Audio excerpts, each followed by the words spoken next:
আপনারা জানেন যে যশোর জেলা পুলিশ কর্তৃক সন্ত্রাসী, চাঁদাবাজ, মাদক ব্যবসায়ী, অবৈধ অস্ত্রধারীদের বিরুদ্ধে বিভিন্ন সময়ে অভিযান পরিচালনা করে আসছে।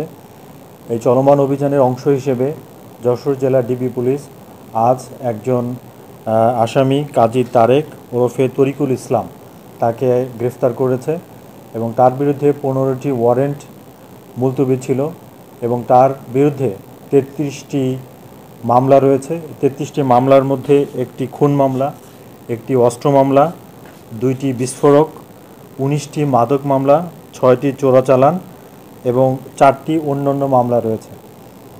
তো তাকে গ্রেফতার করে আমরা তাকে আদালতে সোপর্দ করছি এবং আপনাদেরকে মাধ্যমে আমরা জানাতে চাই যে আমাদের এই চলমান যে অভিযান কার্যক্রম সেটি পরিচালিত হবে এবং যে কোনো সন্ত্রাসী, চাঁদাবাজ এবং অন্যান্য অপরাধের সাথে সংশ্লিষ্ট যারা তাদেরকে গ্রেফতার করে আইনের হাতে সোপর্দ করা হবে। প্রাথমিক জিজ্ঞাসাবাদে ওনার এই 33টি যে মামলা, সেই মামলাটির বিষয়টি উনি স্বীকার করেছেন এবং দীর্ঘদিন ধরে তিনি তার ছদ্মবেশ ধারণ করে বিভিন্ন জায়গায় তিনি পলাতক অবস্থায় ছিলেন।